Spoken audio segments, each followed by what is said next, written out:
वो हमारे साथ है, तभी हम लोग इतना आसानी से अपनी ज़िंदगी जी पा रहे हैं। वरना सोचिए कि कोई भी नहीं हो, इसके बावजूद हमारी ज़िंदगी कैसे चल रही है।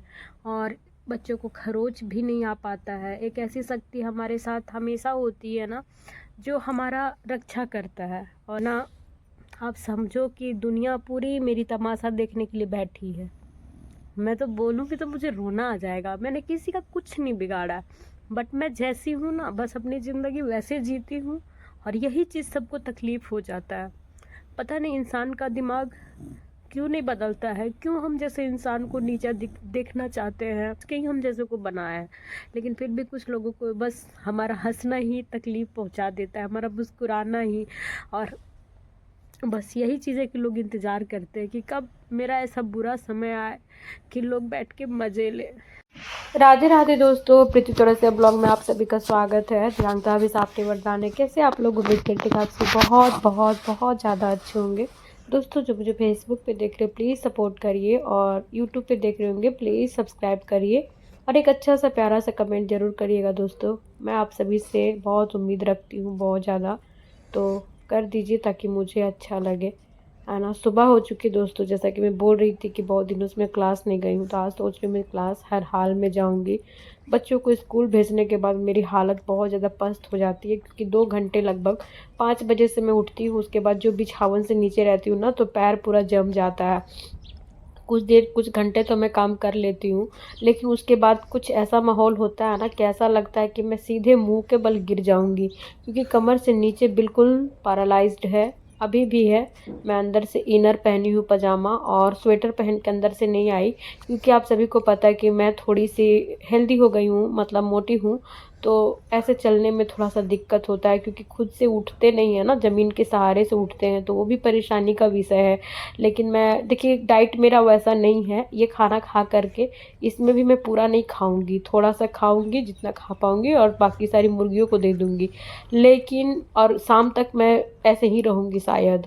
खाती हूँ, कभी नहीं खाती हूँ, मगर फिर भी मेरा डाइट हेल्थ ऐसा है, क्योंकि देखिए खड़ा होके चलना और एक ऐसे ही चलना में अलग बात होता है, क्योंकि मेरा एक्सरसाइज उतना नहीं हो पा रहा है। बैठे बैठे आप कितना भी कर लो, लेकिन नहीं हो पाता है।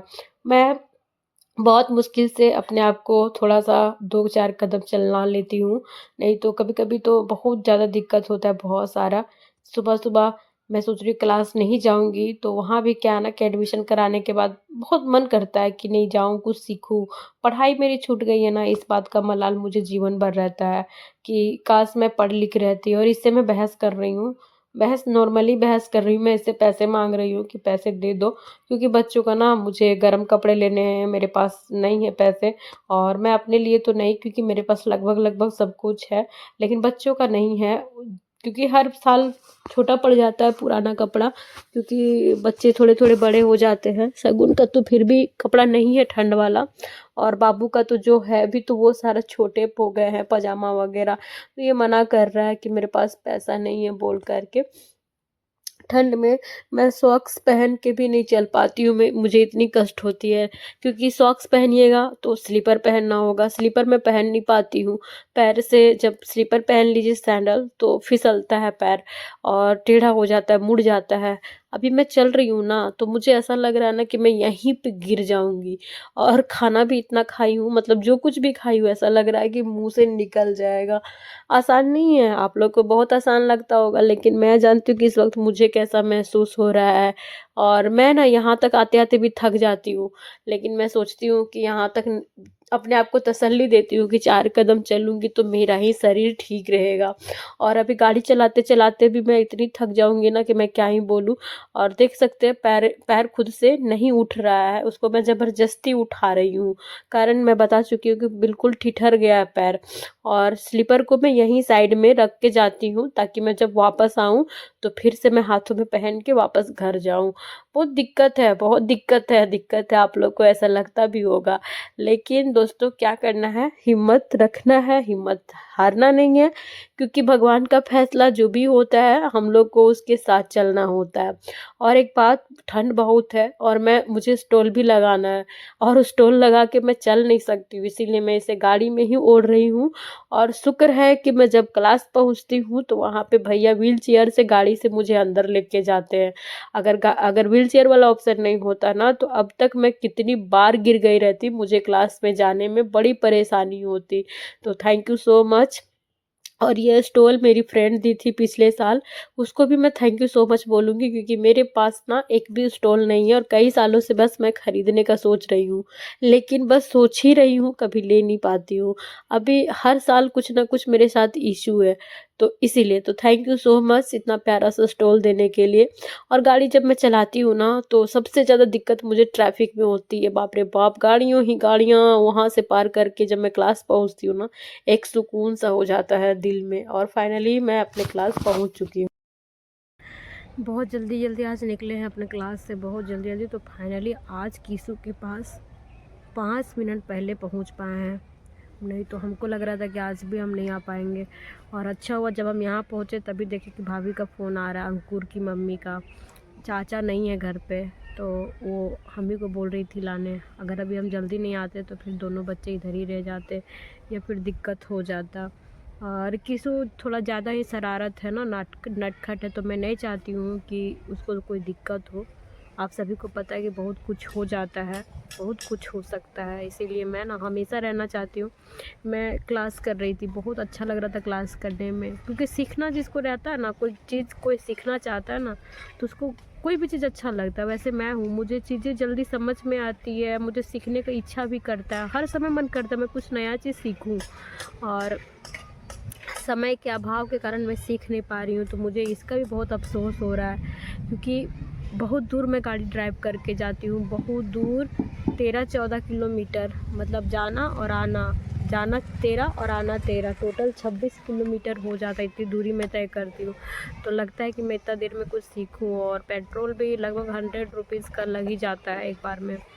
तो वो बच्चा देखिए खुद से झूल रहा है, पहचान ही रहे होंगे, कीसू है, कोई नहीं है तो देखिएगा कैसे कैसे करेगा खुद से, देख लीजिए। झूलन जल्दी झूल के आओ ना, इसमें करो, इसमें कीसू यहाँ,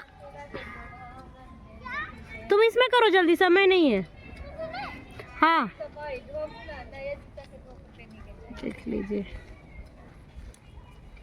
दिमाग इसका थोड़ा थोड़ा डेवलप हो रहा है। चलो हो गया, आओ, जा रही हूँ मैं। बेचारा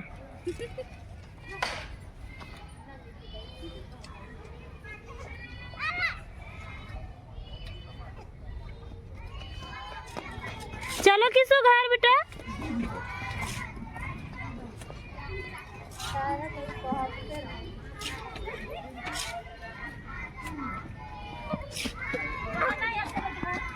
अंकुर भैया को बुला ना, आंटी को बोलो जाओ, जाना जाना किसो, बोलो आंटी को बोलो, फिर झूला झूलने जाएगा। तित्ती तित्ती तित्ती तित्ती कर लिए हैं वीडियो, तित्ती तित्ती खा, देख रहे मुर्गा ही भगाते रहेगा सबको, इसलिए अलग अलग डाले हैं दिए ताकि अलग अलग सब कोई खाए। पीछे मुर्गियाँ खा रही हैं खाना और आगे कीशु खा रहा है खाना। इसको रोटी और भुजिया दे दिए हैं और अंडा करी बनाए थे सुबह, तो वही खा रहा है ना कीशु। और आज कीशु नहा के गया था, शैम्पू नहीं था तो इसको साबुन से ही नहलाया गया, तो इसका बाल रफ लग रहा है ना कीशु। 2 दिन बाद रविवार है तो कीशु अच्छे से नहाएगा। चलो बेटा जल्दी जल्दी फिनिश करो।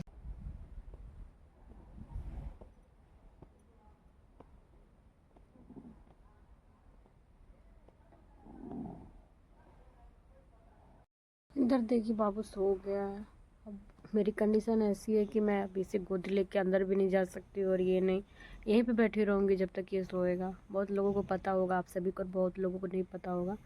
तो छोटा बच्चा से लेके अब तक मेरी यही कंडीशन है। अब तो ऐसा है कि उठने के बाद अपने आप इधर उधर चला जाता है। जब छोटा बच्चा होता है ना, जिसको गोद लेके ही जाना होता है, बहुत मुश्किल समय था वो मेरे लिए, बहुत मुश्किल समय।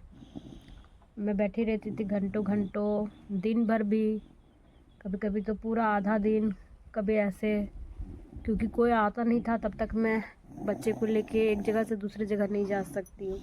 और अगर ज़्यादा मजबूरी पड़ता था तो मैं और शगुन बाबू को बोरा टाइप से मैं बाबू को सुला करके और बोरा को खींच खींच के हम लोग एक जगह से दूसरी जगह में जाते आते थे।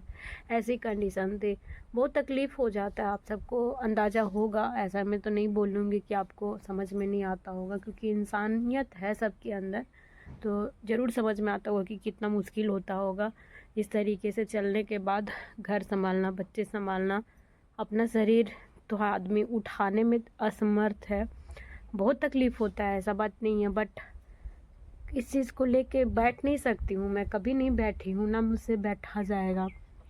बहुत दिल दुखता है कभी कभी ये सोच के कि कोई नहीं है मेरा, इतना बड़ा दुनिया में, इतना बड़ा संसार में कोई नहीं है, मेरा भी नहीं, मेरे बच्चों का भी नहीं है।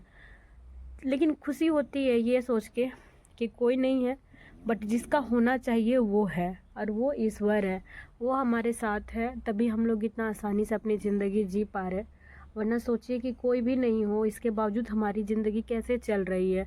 और बच्चों को खरोच भी नहीं आ पाता है। एक ऐसी शक्ति हमारे साथ हमेशा होती है ना, जो हमारा रक्षा करता है, और ये मैं महसूस करती हूँ कई बार। बहुत मतलब अकेलापन है, बट नहीं है, मतलब अकेलापन कभी कभी नहीं खलता है। आप सोचो कि बाबू कितना ज़ोर से उस सीढ़ी से गिर जाता, बट वो कोई तो ऐसा शक्ति था कि एक छोटे से बच्चे को सोचने पे मजबूर किया, उसको धक्का दिया इस साइड में, ताकि वो जिधर गिर रहा है उधर से बच के उधर आए, अपने आप को बचा पाए। मैं नीचे बैठी बैठी देख रही हूँ। ऐसा कई बार मेरे साथ कितनी चीज़ें होती हैं, जब एकदम ऐसा लगता है ना कि कोई ऐसा है जो हर चीज़, गलत चीज़ को ना रोक रहा है। वरना आप समझो कि दुनिया पूरी मेरी तमाशा देखने के लिए बैठी है। मैं तो बोलूँगी तो मुझे रोना आ जाएगा। मैंने किसी का कुछ नहीं बिगाड़ा, बट मैं जैसी हूँ ना, बस अपनी ज़िंदगी वैसे जीती हूँ, और यही चीज़ सबको तकलीफ़ हो जाता है। पता नहीं इंसान का दिमाग क्यों नहीं बदलता है, क्यों हम जैसे इंसान को नीचा देखना चाहते हैं, क्यों सबको ऐसा लगता है कि हम लोग हमेशा झुक के रहें, दब के रहें, जबकि ऐसा कुछ नहीं है। ना तो घमंड है, और हम झुके हुए ही हैं, हम कभी नहीं उठे हुए, बट लोगों को फिर भी लग जाता है कि हम लोग को पता नहीं किस बात का एटीट्यूड है, किसी बात का नहीं है। हम बस भगवान के दिए हुए इस चीज़ को हम लोग खुशी से जीते हैं। हम लोग शिकायत नहीं कर सकते ईश्वर से कि आप ऐसा क्यों बनाए। हम लोग खुश है कि आप जैसा बनाए हैं, जो भी बनाए हैं, आपके फैसले के आगे हमारा कुछ नहीं हो सकता है। और मैं खुश हूँ कि उन्होंने जो सोचा है वो सोच के ही हम जैसे को बनाया है। लेकिन फिर भी कुछ लोगों को बस हमारा हंसना ही तकलीफ़ पहुँचा देता है, हमारा मुस्कुराना ही, और बस यही चीज़ें कि लोग इंतज़ार करते हैं कि कब मेरा ऐसा बुरा समय आए कि लोग बैठ के मज़े लें। लेकिन हम किसी का कुछ बिगाड़े नहीं हैं, इसीलिए भगवान कभी भी मेरे बच्चों को या मेरे साथ कुछ गलत नहीं करते हैं। और मैं आप सभी से बहुत ज़्यादा रिक्वेस्ट करती हूँ कि आप लोग मेरे बच्चों पे अपना प्यार और आशीर्वाद हमेशा बनाए रखिए, क्योंकि और कुछ नहीं है मेरे ज़िंदगी में, और कुछ भी नहीं है इन बच्चों के अलावा, कुछ भी नहीं है। सबको सब चीज़ मिल जाएगा, मुझे कभी कुछ नहीं मिल सकता है। और आप सब जानते हैं कि आसान नहीं है मेरे लिए, कुछ नहीं। मैं बहुत मेहनत कर रही हूँ, बहुत ज़्यादा मेहनत कर रही हूँ, घर परिवार हर एक जगह पे। तो बुरी बलाएं हमेशा मेरे बच्चों से दूर रहे। आप सब मेरे लिए भी प्रेम मत करना, मैं कभी नहीं कहूँगी कि मेरे लिए दुआ करो, बट बच्चों के साथ अपना प्यार और आशीर्वाद हमेशा बनाए रखिए आप लोग, ताकि हर मुसीबत से बचे ना, दूर हटे। आप सबका आशीर्वाद रहे, मैं बस यही रिक्वेस्ट करूँगी। और चलिए दोस्तों, मिलेंगे आप सभी से नेक्स्ट ब्लॉग में। तब तक आप लोग अपना प्यार दुलार देते रहिए।